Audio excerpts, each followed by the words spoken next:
विद्यार्थी के 5 लक्षण बताए गए। कागचेष्टा बको ध्यानम श्वान निद्रा तथैव च अल्पाहारी गृहत्यागी विद्यार्थी पंच लक्षणम। विद्यार्थी के 5 लक्षण होते हैं। अगर उन्हें अपने जीवन में सक्सेस चाहिए, विद्या चाहिए, तो उन्हें ये 5 लक्षण अपनाने पड़ते हैं। पहला है कागचेष्टा, यानी कौवे के समान चेष्टा होनी चाहिए। आप सभी को ये कहानी पता ही होगी कि एक कौवा था, उसे बड़ी जोर से प्यास लगा था। वो बहुत दूर दूर तक घूम रहा था, लेकिन उसे कहीं पानी नहीं मिल रहा था। बाद में जाके उसको एक मटके में पानी मिला। वो उस मटके के पास गया, लेकिन मटके में पानी बहुत कम था।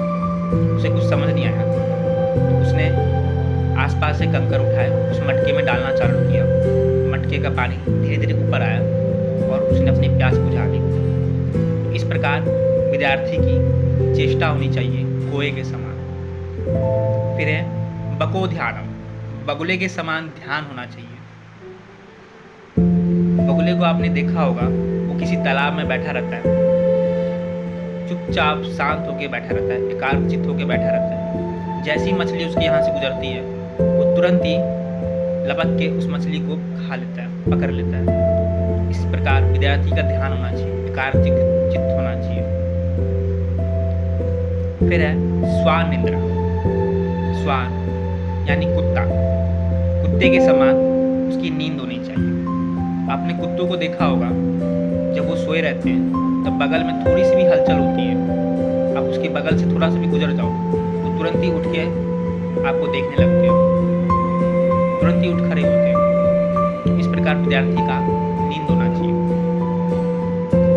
फिर है अल्पाहारी, विद्यार्थी को हमेशा अल्पाहारी होना चाहिए, क्योंकि अगर वो ज़्यादा खा लेता है या साफ ही कुछ नहीं खाता है या बहुत कम खाता है, वो भी सही नहीं है। अगर वो बहुत ही कम खाता है तो उस वजह से कोई काम नहीं कर पाएगा, अपना कोई भी दिनचर्या वो पूरा नहीं कर पाएगा, ना ही विद्या अध्ययन कर पाएगा। और वो बहुत ज़्यादा खा लेता है तो उसे नींद आएगी, उबासी आएगी, वो पढ़ नहीं पाएगा, अपना विद्या अध्ययन नहीं कर पाएगा। इसलिए विद्यार्थी को जितना भूख हो उससे थोड़ा कम खाना चाहिए, अल्पाहारी होना चाहिए। फिर है गृह त्यागी, अगर किसी भी विद्यार्थी को जीवन को समझना है, आगे बढ़ना है, तो उसे गृह का त्याग करना पड़ता है। आपने पहले के ज़माने में सुना होगा भगवान राम के बारे में। त्रेता युग में भगवान राम जब हुए थे तो उन्होंने बाल्यावस्था में ही अपने गृह यानी राजमहल का त्याग कर दिया था और गुरु वशिष्ठ के यहाँ विद्याध्ययन किया था।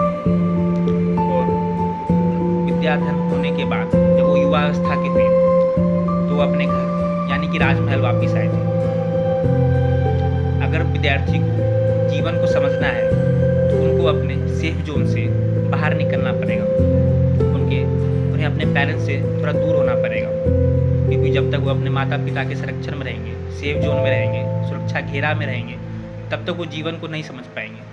जब तक खुद से जीवन को हैंडल नहीं करते हैं तब तक वो जीवन क्या है उसको नहीं समझ पाएंगे। इसलिए विद्यार्थी को लाइफ में आगे बढ़ना है तो उन्हें गृह का त्याग करना पड़ेगा। ऐसी इंफॉर्मेटिव वीडियो के लिए हमारे चैनल को लाइक और सब्सक्राइब करें।